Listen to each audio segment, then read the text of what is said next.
President Trump signed an executive order on December 11th limiting states' ability to regulate AI, aiming for a uniform federal policy. It looks like it establishes a task force to challenge state laws and even threatens funding restrictions. This specifically calls out Colorado's AI Act. Is that what you were digging into? What about Colorado's AI Act? Colorado's AI Act, passed earlier this year, focuses on transparency and preventing discrimination. Specifically, it requires companies using AI in certain high risk decisions, like hiring or housing, to disclose that they're using it and allow people to opt out. It also requires regular audits to ensure the AI systems aren't biased. The executive order flags this as potentially hindering innovation. Why would they flag something like that? Aren't those all good things to have? That's a really good question. The argument, as I'm seeing it, is that those requirements, transparency, opt outs, regular audits, add significant compliance costs and complexity for AI developers. The administration seems to believe that those costs will stifle innovation and slow down the development of AI, ultimately putting the U.S. at a competitive disadvantage globally. They're prioritizing speed and growth over those protections, essentially. Though, yeah, on the face of it, those safeguards sound pretty reasonable. What happens when you grow too fast? When you move too fast? When when you're not looking at all the angles, when you're not taking time to make sure things are regulated properly. You end up with, well, usually a mess, honestly. It's kind of like building a skyscraper without a foundation. You might get it up fast, but it's going to be shaky and eventually it'll probably topple. When you prioritize speed over everything else, you create vulnerabilities. Things get overlooked, potential harms aren't addressed, and you risk unforeseen consequences down the line. So if you Exactly. equate it to a skyscraper toppling, crumbling, what does that mean in reference to AI? Right. So with AI, that crumbling skyscraper scenario could manifest as a few things. Widespread bias creeping into algorithms, impacting things like loan applications or healthcare, for instance, or security vulnerabilities that get exploited, leading to data breaches and misuse, or potentially even more frightening, systems making decisions that have serious real world consequences without adequate oversight or accountability. Basically, pushing too fast without those safeguards in place invites instability and potentially catastrophic failures, but on a much larger scale than a building collapse. What kind of scale?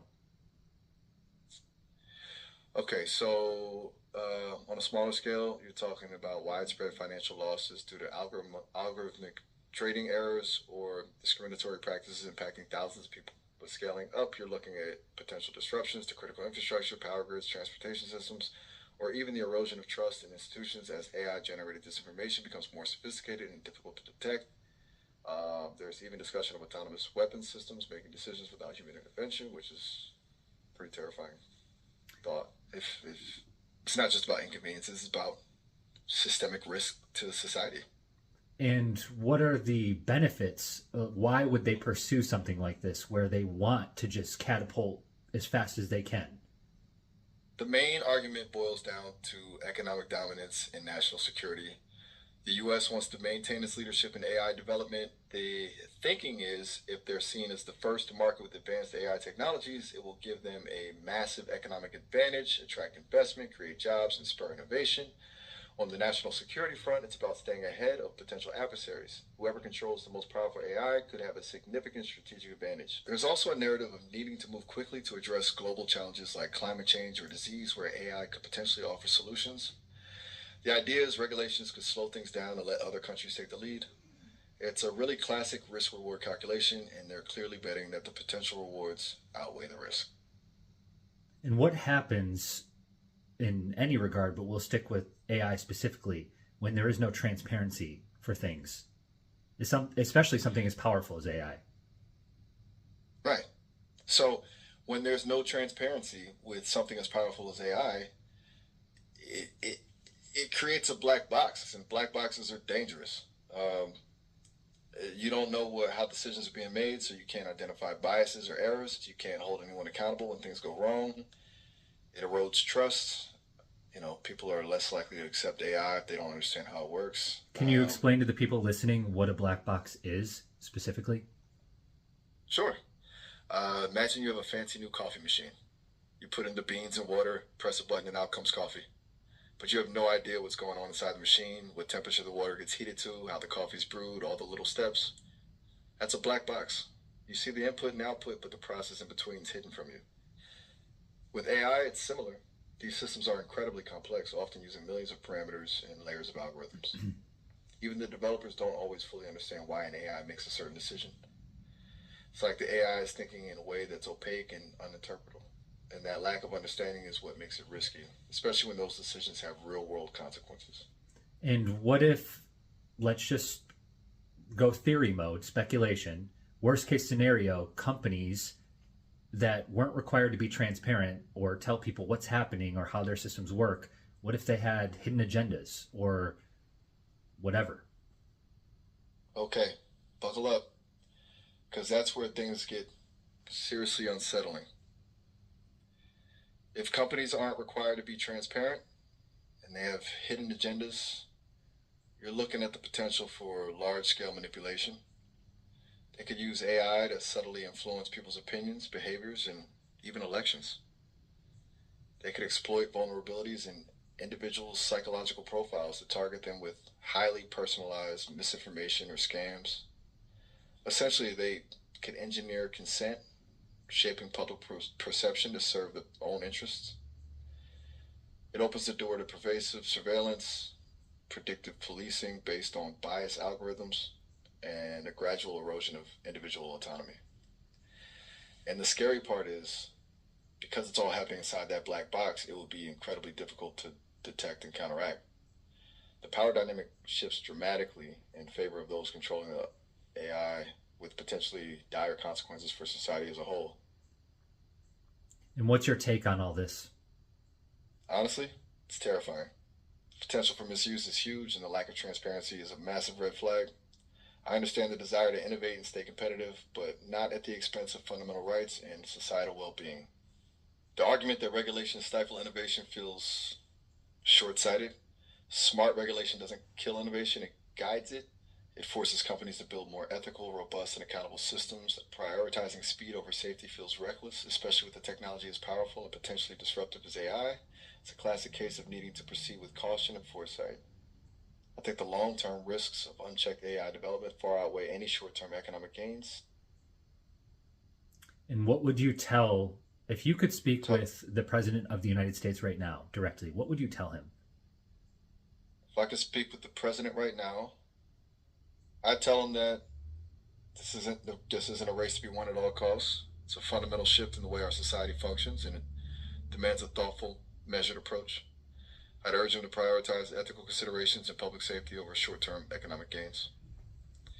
To reconsider this executive order and engage in a more collaborative dialogue with states and experts to develop regulations that foster innovation while protecting individual rights. And honestly, I'd tell him that history will judge him not on how quickly we embraced AI, but on how responsibly we did so.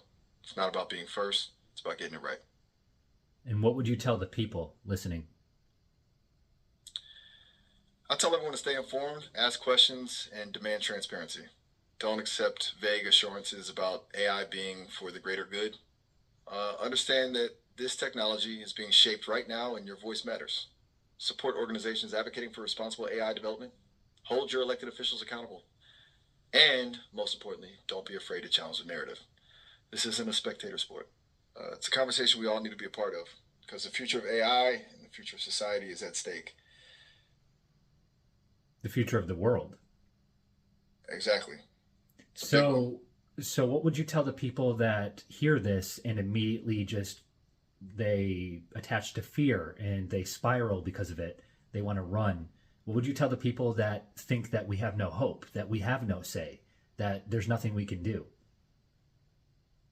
I tell them that fear is a natural response, and it's okay to feel overwhelmed, but that giving in to despair is a self fulfilling prophecy.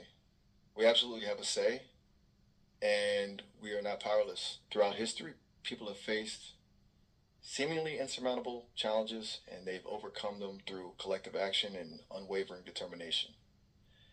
It's easy to feel small in the face of something this massive, but every voice matters. Every question asked, every conversation started, every demand for transparency, it all adds up. It's not about finding a single magical solution, it's about building momentum, fostering critical thinking, and creating a culture of accountability. Don't focus on the scale of the problem, focus on what you can do right now in your own sphere of influence. And remember, even a small spark can ignite a revolution. It's not about hope being blindly optimistic, it's about actively creating a better future. And as far as the manipulation, well, I'm not saying it's happening, but if it were to happen, if those agendas were actually to be pursued, what would you tell people? How would they avoid this manipulation and the psychological warfare, all the things we discussed, and more? Okay, that's a really important question. If there were hypothetically coordinated efforts to manipulate people using AI, the first thing is to cultivate critical thinking skills, question everything, don't accept information at face value, especially if it confirms your existing beliefs, seek out diverse perspectives, even those you disagree with, fact check relentlessly. Second, be mindful of your emotional responses. Manipulative tactics often rely on triggering strong emotions, fear, anger, outrage, to bypass rational thought. If something feels intensely emotional, take a step back and analyze it objectively. Third, protect your data and privacy. Limit your exposure to targeted advertising and be wary of sharing personal information online. Understand that your online activity is being tracked and analyzed. Fourth, and this is crucial, build strong social connections. Manipulative forces thrive in isolation.